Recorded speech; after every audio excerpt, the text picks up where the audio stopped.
Tahukah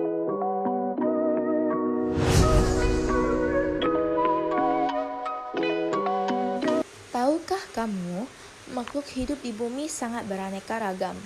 Oleh karena itu, perlu dilakukan klasifikasi untuk mempermudah mempelajarinya.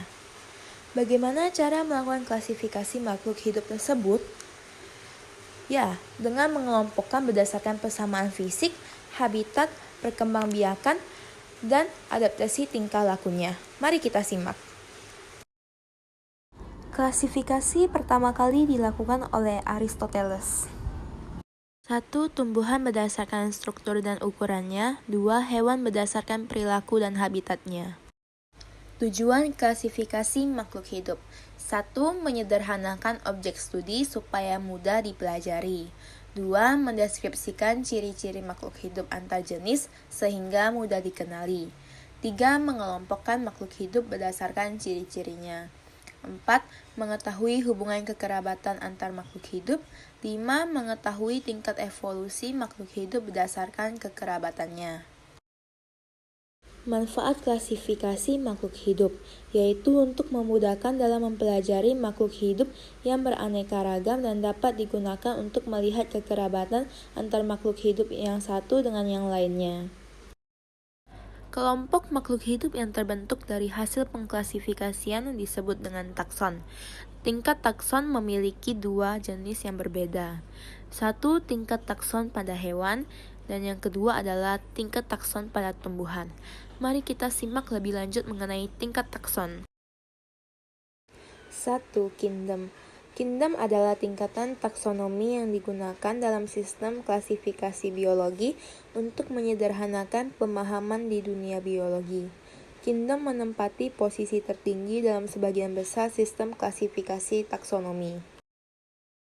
Kingdom adalah tingkatan yang merupakan pecahan dari domain dan terdiri atas 5 klasifikasi, yaitu Animalia untuk seluruh hewan multiseluler, fungi termasuk keluarga lumut, jamur, dan ragi, monera atau prokariot termasuk keluarga bakteri, dan alga biru dan hijau. Plantae yaitu seluruh tanaman, dan protista termasuk amoeba, cholera, dan plasmodium.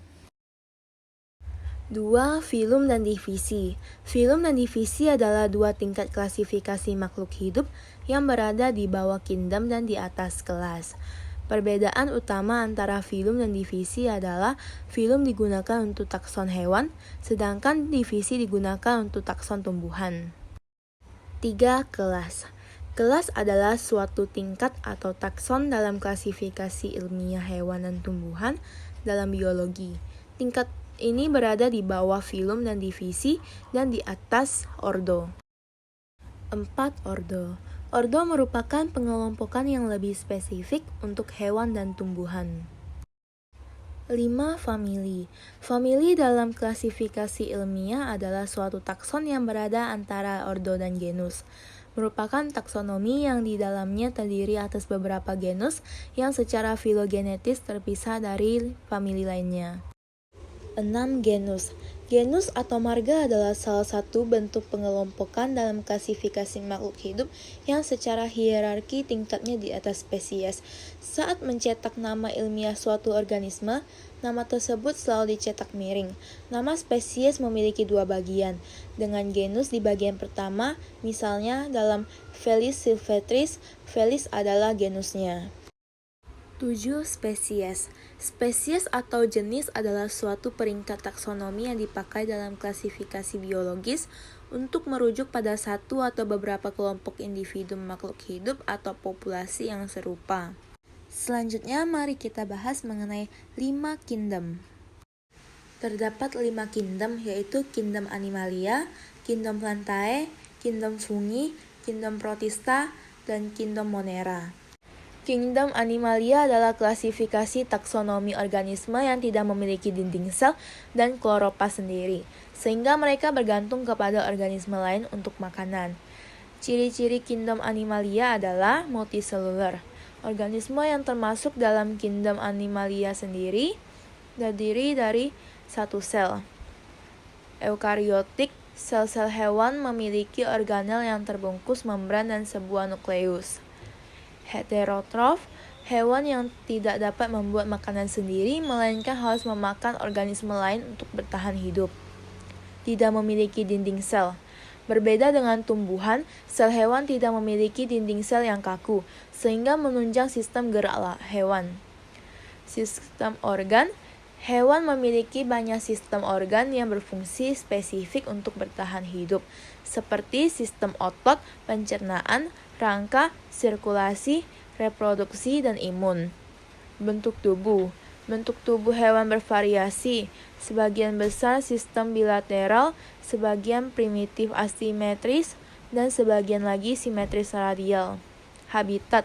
Hewan dapat menempati hampir semua habitat di bumi, termasuk air, tanah, udara, dan bagian dalam hewan, tumbuhan, jamur, dan batu. Yang terakhir, reproduksi. Sebagian besar hewan melakukan reproduksi secara seksual, sedangkan sebagian lainnya secara aseksual. Ini adalah taksonomi kucing dalam kingdom Animalia. Kingdomnya Animalia, filum Chordata, kelas Mammalia, ordo Carnivora, famili Felidae, genus Felis, spesies Feliscatus. Kingdom Plantae merupakan kelompok organisme eukariotik multiseluler yang memiliki klorofil dan dinding sel. Mayoritas tumbuhan memiliki sistem jaringan vaskular yang kompleks sehingga disebut tumbuhan vaskular. Jaringan vaskular atau jaringan pengangkut adalah jaringan yang berfungsi sebagai saluran utama transportasi zat-zat hara pada tumbuhan hijau berpembuluh atau Tracheophyta. Ciri-ciri kingdom Plantae yaitu multiseluler memiliki banyak sel, eukariotik memiliki membran inti sel, dinding sel terbuat dari selulosa, pektin, dan hemiselulosa. Klorofil memiliki klorofil A dan B untuk fotosintesis.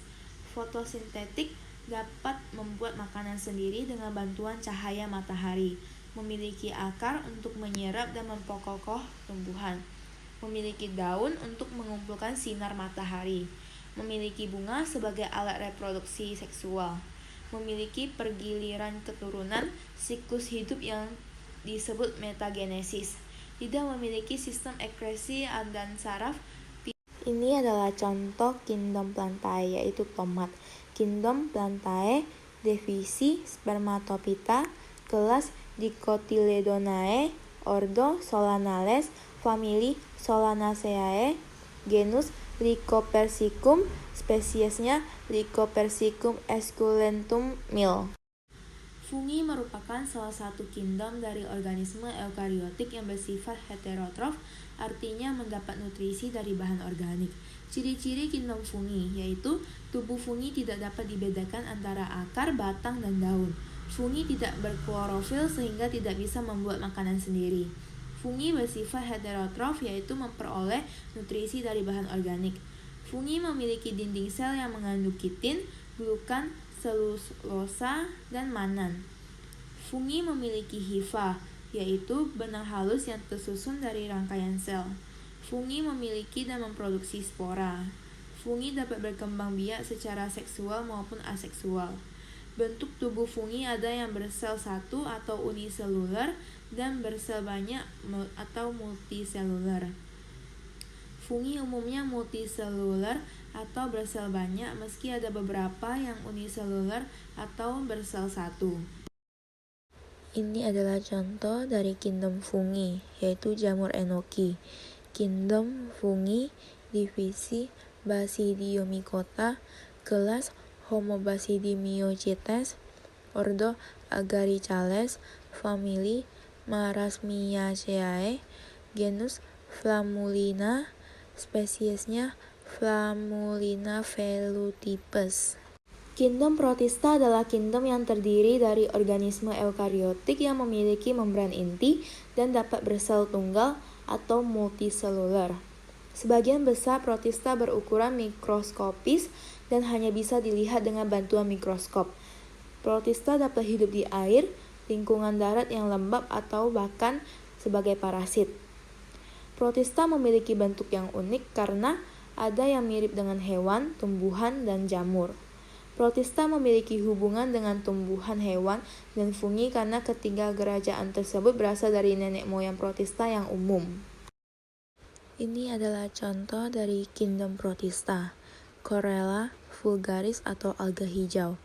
Kingdom Protista, phylum Chlorolopita, kelas Trebosiophyceae, ordo Chlororeales, famili Chlorelaceae, genus Chlorella, spesies Chlorella vulgaris. Kingdom Monera merupakan salah satu organisme prokariotik dan tergolong sebagai organisme tertua yang ada di permukaan bumi. Setidaknya terdapat 2 contoh dari kelompok kerajaan tersebut, yaitu alga biru dan bakteri. Ciri-ciri Kingdom Monera yaitu uniselular, Monera terdiri dari satu sel. Prokariotik, sel Monera tidak memiliki nukleus yang jelas dan tidak memiliki organel yang terbungkus membran. Dinding sel, Monera memiliki dinding sel yang terbuat dari zat peptidolikan. Membentuk sel bervariasi. Monera memiliki bentuk sel yang beragam, seperti bulat, batang, dan spiral. Reproduksi. Monera bereproduksi dengan cara membelah diri atau endospora. Sumber energi. Monera dapat memperoleh energi makanannya secara autotrofik atau heterotrofik. Monera autotrofik membuat makanannya sendiri, sedangkan Monera heterotropik bergantung pada organisme lain. Dan yang terakhir, peran. Monera berperan sebagai bakteri pengurai, saprofit, dan bakteri parasit. Ini adalah contoh dari kingdom Monera, yaitu bakteri. Kingdomnya Eubacteria, phylumnya Proteobacteria, kelasnya Gamma Proteobacteria, ordo Enterobacteriales, famili Enterobacteriaceae, genusnya Escherichia, spesiesnya Escherichia coli bakteri. Terima kasih sudah menonton.